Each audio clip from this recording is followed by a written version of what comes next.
Marvel, DC, Warner Brothers, Disney, Pixar, Activision Blizzard, Netflix. Why am I mentioning all these corporations? Well, they are or were giants in their fields and very much loved by their audiences. That was until they decided to start thinking about the modern audiences. Take Marvel for instance, the same studio responsible for Iron Man, Captain America, and Thor trilogies, now are known for Quantumania, Wakanda, Love and Thunder, and She-Hulk. What about DC? Well, once known for the Dark Knight trilogy, the Joker, and Aquaman, are now making stuff like Wonder Man 1984, Birds of Prey, and The Flash. I don't even have to talk about Disney or Netflix at this point. Anyways, I'm here to talk about why these corporations are going this way. Ladies and gentlemen, the ESG score. What is the ESG score? ESG is a score to measure how well a company addresses risks with respect to environmental, social, and governance, hence ESG issues in its day-to-day work and operations. These risks include matters like carbon emissions, employee safety, and board diversity. The system uses analysts and algorithms to calculate environmental, social, and governance ratings that are then combined into a score. Basically, it's a way of telling investors that you would be a good investment, that is, if you are a corporation. But in 2018, this score underwent a change when Fink wrote a letter to all corporations under his influence, stating that they must contribute to society or risk losing BlackRock's support, adding society demanding that companies, both public and private, serve a social purpose. How most people do not know this company baffles me. This company could possibly own the world at this point. It owns all major pharmaceutical companies. This company owns most of the mainstream media, runs a lot of the American banks, and oversees 10% of the stocks traded worldwide. Basically, if a company is huge, this company definitely has a share in it. Ladies and gentlemen, I present to you BlackRock. But how is it that a single corporation could be worth $10 trillion in assets, which is half the America's total GDP? And how and why a single person could be this powerful? So powerful that countries rely on company to escape recessions.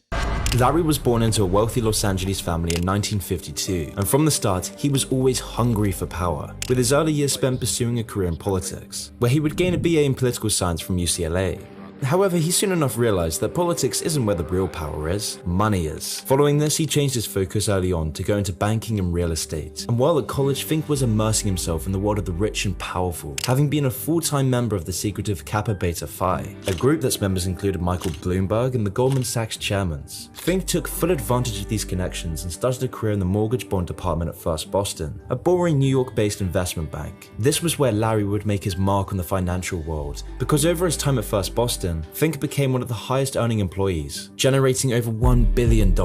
He was unstoppable and it seemed like he was going to be crowned CEO. Larry became an expert in these little understood investments during his time. However, this success didn't come without a price. He wasn't going to make this money for someone other than him, and so he began creating a ticking time bomb, and only he knew how to defuse it.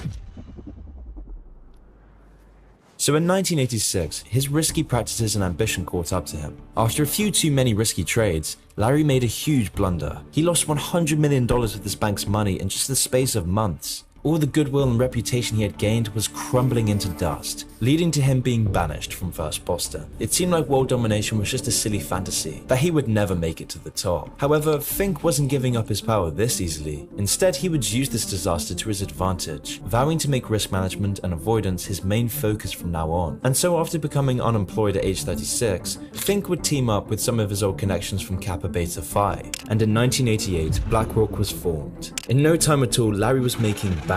In just 5 years, BlackRock went from being worth $5 million to over $8 billion. However, it wasn't all smooth sailing. During this time, a power struggle would emerge between who would control BlackRock's future, because Fink wanted a bigger piece of the pie. He didn't want to share his plans for world domination. So in 1995, he would pressure one of the co-founders, Schwartzman, to sell their stake in BlackRock for $250 million, a stake that would now be worth over $12 billion alone. But after these power games, Larry Fink's path to world domination was unstoppable. Larry Fink became more and more powerful over the next decade, but this still wasn't enough for his ambition. Now earlier on, I mentioned a ticking time bomb that Fink helped create in his early days at First Boston. Well, this time bomb was now ready to explode, and in 2008, the worst financial crash since the Great Depression struck the world. Traders saying this is the craziest day they have ever seen in these markets. Veteran traders saying they've never seen anything like it. The movement in oil prices so fast. The most serious recession in decades. And that means life, as most Americans know it, is about to change. Fast forward to 2023, BlackRock owns Disney, Netflix, and more. Basically, he's the reason why Daily Mulvaney got the sponsorship from all these companies, because they all want to have a high ESG score. And no wonder Disney has a very high score. Since the more woke you are, the higher your score.